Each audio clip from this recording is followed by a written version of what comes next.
여러분, 혹시 나이가 들어갈수록 가슴 한 구석이 텅 빈 것 같고 무엇을 해도 예전만큼 즐겁지 않다는 생각을 해본 적 없으신가요? 젊었을 때는 앞만 보고 달리느라 바빴고 가족을 부양하고 자식을 키우느라 자신을 돌볼 겨를조차 없었을 겁니다. 그런데 막상 그 모든 짐을 내려놓을 나이가 되었을 때 우리에게 남은 것은 무엇인가요? 텅 빈 거실에 앉아 시계 소리만 듣고 있자니 밀려오는 허무함에 몸소리 쳐본 적이 아마 많은 분들이 있을 겁니다. 이것은 여러분만의 문제가 아닙니다. 현대 사회를 살아가는 수많은 중장년층이 겪고 있는 이른바 존재론적 상실감이라 할 수 있습니다. 열심히 살았는데 정작 나 자신을 위한 즐거움은 하나도 남아있지 않은 걸까요? 이 막막한 질문에 대한 답을 찾기 위해 저는 오늘 아주 특별한 인물의 삶을 빌려오고자 합니다. 세상을 떠난 지 수백 년이 지났지만 여전히 우리에게 삶의 태도를 가르쳐주는 위대한 스승 다산정약용 선생의 이야기입니다. 유배라는 절망적인 상황 속에서도 그는 어떻게 평생 마르지 않는 즐거움을 찾아냈을까요? 그가 남긴 가르침을 통해 행복한 노후를 위한 최고의 취미는 무엇인지 그리고 그 취미가 우리의 삶을 어떻게 구원하는지 깊이 있게 들여다보겠습니다. 이 이야기를 시작하기 위해 평생을 성실하게 일했지만 은퇴 후 깊은 상실감에 빠진 60대 초반의 남성 김상우 씨의 일상을 먼저 들여다보려 합니다. 정약용 선생은 조선 후기의 거대한 학자였지만 그의 삶은 결코 순탄하지 않았습니다. 오히려 그는 인생의 가장 빛나는 시기에 모든 것을 잃었습니다. 천주교 사건에 휘말려 형제들은 목숨을 잃거나 유배되었고 본인 또한 전라남도 강진이라는 낯선 땅으로 쫓겨나 18년이라는 긴 시간을 보냈습니다. 한양에서의 화려한 관직 생활은 끝이 났고 주변에는 자신을 감시하는 눈초리와 냉대만이 가득했습니다. 여러분 한번 상상해 보십시오. 어느 날 갑자기 사회적 지위와 인맥 그리고 가족까지 모두 빼앗긴 채 작고 초라한 방 한 칸에 갇히게 된다면 어떤 기분이 들겠습니까? 대부분의 사람은 화병을 얻어 몸져 눕거나 세상을 원망하며 술로 세월을 보냈을지도 모릅니다. 하지만 정약용 선생은 달랐습니다. 그는 그 절망의 구렁텅이에서 자신만의 취미를 찾아냈습니다. 그것은 단순히 시간을 죽이기 위한 소일거리가 아니었습니다. 자신의 영혼을 가꾸고 흐트러진 마음을 바로 세우며 세상에 꼭 필요한 사람이 되겠다는 굳은 의지의 표현이었습니다. 정약용 선생은 말씀하셨습니다. 사람이 배우지 않으면 캄캄한 밤길을 걷는 것과 같고 마음을 닫지 않으면 짐승과 다를 바 없다. 그는 유배지에서의 그 예로운 시간을 오히려 자신을 완성하는 가장 소중한 시간으로 바꾸어 놓았습니다. 취미라는 것은 단순히 노는 것이 아니라 내가 누구인지 발견해 나가는 과정이어야 한다는 사실을 그는 몸소 증명해 보인 것입니다. 자, 그렇다면 이제 우리의 현실로 돌아와 보겠습니다. 여기 김상우 씨라는 분이 있습니다. 그는 서울의 한 중견 기업에서 30년 넘게 근무하고 2년 전명에 퇴직을 했습니다. 퇴직하던 날 그는 동료들의 박수를 받으며 당당하게 회사를 나왔습니다. 이제는 지긋지긋한 서류 뭉치와 회의에서 벗어나 진정한 자유를 누리겠노라 다짐했습니다. 처음 한두 달은 좋았습니다. 늦잠도 자고 가까운 산에 다니며 평일에 한산함을 즐기기도 했습니다. 하지만 석 달째가 되자 불안감이 엄습하기 시작했습니다. 아침에 눈을 떴을 때 오늘 당장 해야 할 일이 아무것도 없다는 사실이 그를 짓눌렀습니다. 휴대폰은 온종일 조용했고 가끔 오는 문자 메시지는 광고뿐이었습니다. 그는 문득 자신이 세상에서 쓸모없는 존재가 된 것 같은 기분을 느꼈습니다. 내가 이렇게 늙어가는 건가? 거울 속에 주름진 얼굴을 보며 김상우 씨는 한숨을 내쉬었습니다. 그는 외로움을 달래기 위해 여러 취미 활동을 시작해 보았습니다. 동창들이 모이는 등산 동호회에 가입하기도 하고 구청에서 운영하는 탁구 교실에도 나갔습니다. 하지만 그곳에서도 진정한 즐거움을 찾기는 어려웠습니다. 사람들이 모이면 결국 누구 자식이 대기업에 갔는지 누구 집값이 올랐는지 같은 비교하는 이야기만 늘어놓았기 때문입니다. 모임이 끝나고 집에 돌아오는 길이면 오히려 공허함은 배가 되었습니다. 김상우 씨는 아내인 이영애 씨에게 토로했습니다. 여보, 사람들을 만나면 즐거워야 하는데 왜 이렇게 마음이 무거운지 모르겠어. 나만 뒤처지는 것 같고 다들 잘 사는데 나만 초라해 보이는 기분이야. 이영애 씨는 남편의 어깨를 토닥이며 말했습니다. 그래 당신이 너무 남의 눈치만 봐서 그래요. 진정으로 당신 마음이 편해지는 일을 찾아봐요. 남께 보여주기 위한 거 말고 그냥 당신 혼자 있어도 충분히 행복한 일 말이에요. 아내의 말은 일리가 있었지만 김상우 씨는 도무지 무엇을 시작해야 할지 몰랐습니다.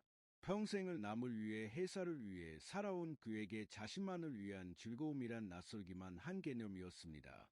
정약용 선생이 강진에서 머물던 사이제라는 방에는 가지를 마땅히 해야 한다는 뜻이 담겨 있었습니다. 생각을 맑게 하고 용모를 단정히 하며 말을 적게 하고 행동을 무겁게 하는 것이 그것이었습니다. 그는 이 작은 방에서 수많은 책을 읽고 글을 썼습니다. 그에게 있어 독서와 지필은 취미를 넘어선 고언이었습니다. 그는 아들들에게 보낸 편지에서 이렇게 말했습니다. 독서는 사람이 하는 일 중에서 가장 깨끗하고 소중한 일이다. 흉 중에 한 점 부끄러움이 없을 때 비로소 진정한 즐거움을 누릴 수 있다. 정약용 선생이 강조한 취미의 핵심은 바로 이기지약 즉 남에게 보여주기 위한 공부가 아니라 나를 위한 공부였습니다. 우리가 흔히 가지는 취미들은 대개 예부지향적입니다. 남들에게 멋있어 보이거나 사회적 관계를 유지하기 위한 수단인 경우가 많습니다. 하지만 정약용 선생은 노후의 치밀란 철저하게 내면을 향해야 한다고 조언합니다. 남이 알아주지 않아도 누가 칭찬하지 않아도 그 일을 하는 그 자체로 내 영혼이 충만해지는 일을 찾아야 한다는 것입니다. 그렇다면 구체적으로 어떤 취미를 가져야 할까요? 정약용 선생의 가르침을 바탕으로 행복한 노후를 위한 세 가지 취미의 방향을 제시해 드리고자 합니다. 첫째는 기록하는 취미입니다. 정약용 선생은 유배지에서 500여 원이 넘는 방대한 저수를 남겼습니다. 그는 단순히 지식을 전달하기 위해 글을 쓴 것이 아닙니다. 자신의 생각을 정리하고 어지러운 세상을 향해 자신의 목소리를 내며 무너져 가는 자신을 일으켜 세우기 위해 붓을 들었습니다. 여러분, 노후에 글을 쓴다는 것은 과거를 회상하는 것을 너머의 나를 정의해야 하는 작업입니다. 김상우 씨의 사례를 다시 보겠습니다. 그는 아내의 조언을 듣고 작은 일기장 하나를 샀습니다. 처음에는 무엇을 써야 할지 몰라 그저 날씨나 먹은 음식을 적는데 그쳤습니다. 그러다 어느 날 정약용 선생의 일화를 읽고 마음이 움직였습니다. 기록하지 않으면 기억에서 사라지고 기억에서 사라지면 내 인생은 없었던 것이 된다. 이 문장을 읽고 김상우 씨는 자신의 30년 회사 생활을 기록해 보기로 했습니다. 성공했던 순간들보다 좌절하고 힘들었던 순간들을 더 자세히 적었습니다. 그때 내가 왜 힘들었는지 그 고비를 어떻게 넘겼는지 그리고 지금 다시 그 상황으로 돌아간다면 어떤 선택을 했을지 적어 내려갔습니다. 놀랍게도 글을 쓰는 동안 김상우 씨의 마음속에 응어리져 있던 상실감이 조금씩 녹아내리기 시작했습니다. 자신의 삶이 헛되지 않았음을 그 수많은 고통 속에서도 자신이 얼마나 단단해졌는지를 깨닫게 된 것입니다.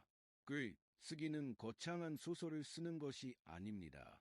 오늘 하루 내가 느낀 감정 하나, 길가의 핀꽃 한 송이를 보고든 생각 하나를 적는 것만으로도 충분합니다. 정약용 선생은 말씀하셨습니다.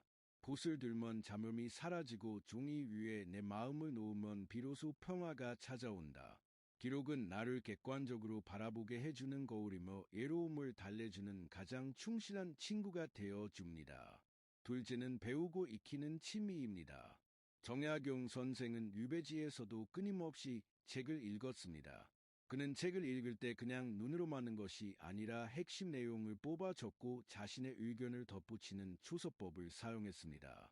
나이가 들면 내가 굳어서 공부를 못한다는 것은 편견입니다. 오히려 노년의 공부는 젊은 날의 공부와 질적으로 다릅니다.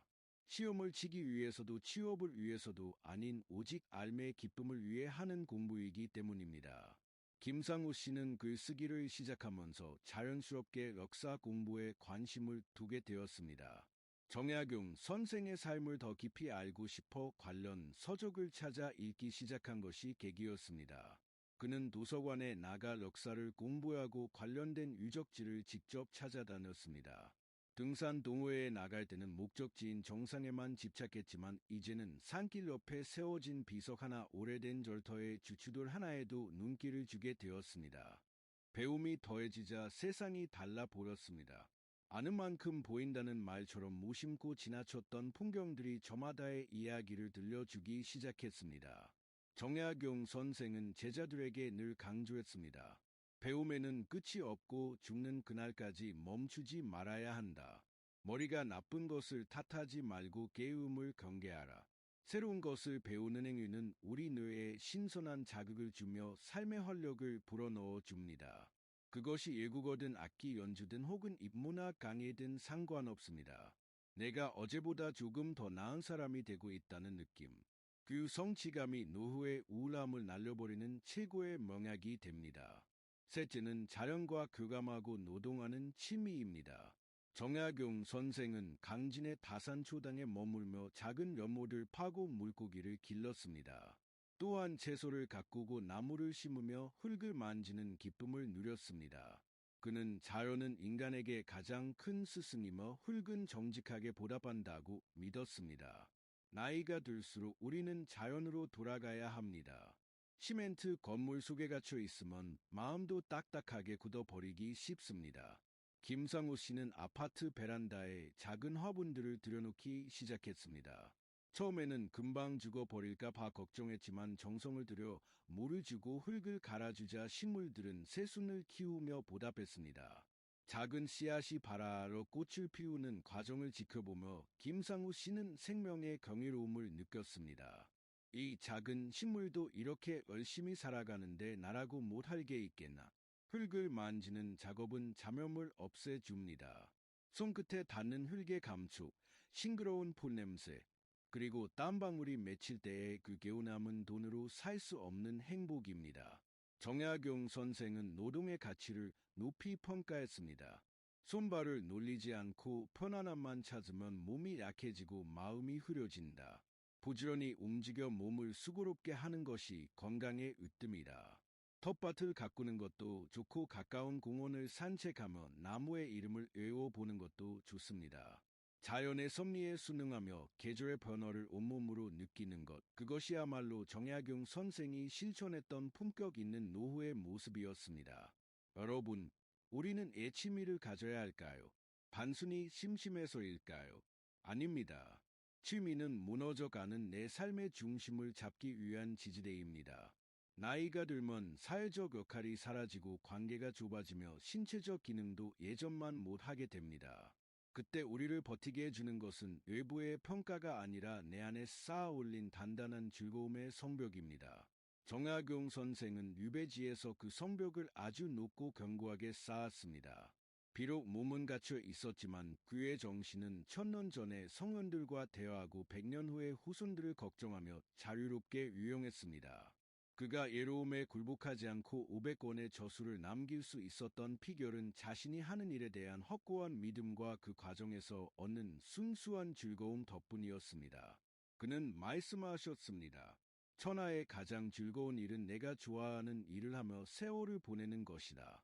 명예와 이익은 구름처럼 흩어지지만 내 마음에 새긴 진리는 영원히 번지 않는다. 김상우 씨의 변화는 주변 사람들도 느끼기 시작했습니다. 예전처럼 남과 비교하며 초조해하지 않았고 표정에는 은은한 여유가 묻어났습니다. 오랜만에 만난 친구들이 요즘 뭐 좋은 일 있어? 라고 물으면 그는 웃으며 대답합니다. 글쎄 특별한 건 없는데 그냥 내가 하고 싶은 공부 좀 하고 글도 좀 끄적거리고 나무 키우는 재미에 살아. 남들이 보기엔 심심해 보일지 몰라도 나는 지금이 내 인생에서 가장 평온하고 즐겁네. 친구들은 처음에는 의아했지만 시간이 지날수록 김상우 씨의 그 고요한 행복을 부러워하기 시작했습니다. 겉으로 화려한 취미를 가진 이들은 많았지만 정작 혼자 있는 시간을 견디지 못해 전전긍긍하는 이들이 태반이었기 때문입니다. 진정한 취미는 나를 고립시키는 것이 아니라 나를 더 깊게 만들어 세상과 더 건강하게 연결되도록 돕습니다. 정약용 선생의 가르침 중에 신독이라는 말이 있습니다. 홀로 있을 때도 삼가고 삼간다는 뜻입니다. 이것은 단순히 도덕적인 결벽증을 말하는 것이 아닙니다.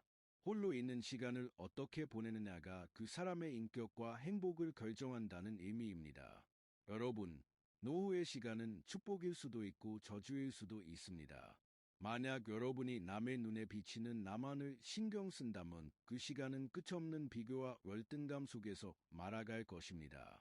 하지만 정약용 선생처럼 내면을 채우는 취미를 가진다면 그 시간은 여러분의 인생에서 가장 풍요롭고 빛나는 황금기가 될 것입니다. 꼭 거창한 한문을 시작하라는 말이 아닙니다. 아침에 일어나 따뜻한 차 한 잔을 마시며 명상을 하는 것, 어제 읽었던 책 구절을 곱씹으며 짧은 감상을 남기는 것, 화단에 물을 주며 생명의 자람을 응원하는 것, 이 모든 것이 정약용 선생이 추구했던 이대한 취미의 시작입니다. 나이가 들수록 우리는 자꾸만 과거를 돌아보게 됩니다. 그때 그랬어야 했는데 그때가 좋았지 하며 후회와 그리움에 잠기곤 합니다. 하지만 정약용 선생은 미래를 보았습니다. 유배지에서 쓴 그의 수많은 책은 당장 빛을 보지 못했습니다. 하지만 그는 확신했습니다. 내가 남긴 이 지혜가 언젠가 세상을 바로잡는 밑거름이 될 것임을 말입니다. 우리의 취미도 그래야 합니다. 오늘 내가 쓴 일기 한 줄이, 오늘 내가 배운 지식 하나가 훗날 나의 손주에게 혹은 주변 사람들에게 선한 영향력을 미칠 수 있다는 믿음을 가져야 합니다. 그것이 바로 정약용 선생이 보여준 죽어서도 잊히지 않는 위대한 인간의 길입니다. 이제 김상우 씨는 더 이상 아침이 두렵지 않습니다. 오히려 오늘은 어떤 책을 읽을지, 일기장에 어떤 문장을 적어 놓을지 기대하며 설레는 마음으로 눈을 뜹니다. 그는 깨달았습니다. 행복은 멀리 있는 것이 아니라 내가 정성을 들이는 그 작은 일 속에 숨어 있다는 사실을 말입니다. 정약용 선생은 말년에 강진 유배에서 풀려나 고향인 마제로 돌아왔습니다. 그는 그곳에서도 붓을 놓지 않았고 자신의 삶을 정리하며 평화롭게 눈을 감았습니다. 그의 마지막 모습은 외로운 노인의 모습이 아니라 자신의 삶을 온전히 완성한 위대한 철학자의 모습이었습니다. 그가 우리에게 남긴 마지막 메시지는 명확합니다. 자신의 내면을 보살피는 즐거움을 아는 자는 세상의 어떤 풍파에도 흔들리지 않는다. 여러분, 여러분의 노후는 어떤 모습이기를 바라시나요? 남들의 기준에 맞춘 화려한 겉모습입니까? 아니면 소박하지만 깊이 있는 나만의 즐거움입니까? 오늘부터라도 늦지 않았습니다. 정약용 선생이 그랬던 것처럼 내 마음의 뜰에 지혜의 나무 한 그루를 심어 보십시오. 그 나무가 자라 그늘을 만들고 꽃을 피울 때 여러분의 삶은 그 누구보다 향기롭고 단단해질 것입니다. 나이들은 쇠퇴가 아니라 완성으로 가는 과정입니다. 그 과정을 풍성하게 채워줄 여러분만의 인생 취미를 꼭 찾으시길 진심으로 응원합니다. 오늘 정약용 선생의 삶을 통해 나눈 지혜가 막막했던 여러분의 노후의 작은 길잡이가 되었기를 바랍니다. 내면을 가꾸는 즐거움이 여러분의 일상에 가득 차오를 때 진정한 행복의 문이 열릴 것입니다. 이 지혜의 여정의 끝까지 함께해 주셔서 감사합니다. 여러분의 삶이 다산 선생의 가르침처럼 늘 맑고 향기롭기를 기원합니다. 오늘 이야기가 마음에 깊은 울림을 주었다면 여러분의 소중한 생각을 댓글로 들려주세요. 여러분의 따뜻한 경험과 지혜가 모여 더 큰 깨달음의 바다를 이룰 것입니다. 이 지혜의 등불이 꺼지지 않도록 구독과 좋아요 함께 해주시고 소중한 분들에게도 이 평온함을 나누어 주십시오. 여러분의 작은 관심이 더 깊고 풍성한 지혜를 찾아내는 가장 큰 힘이 됩니다. 함께 해주셔서 감사합니다. 감사합니다. 깨달음의 광장이었습니다.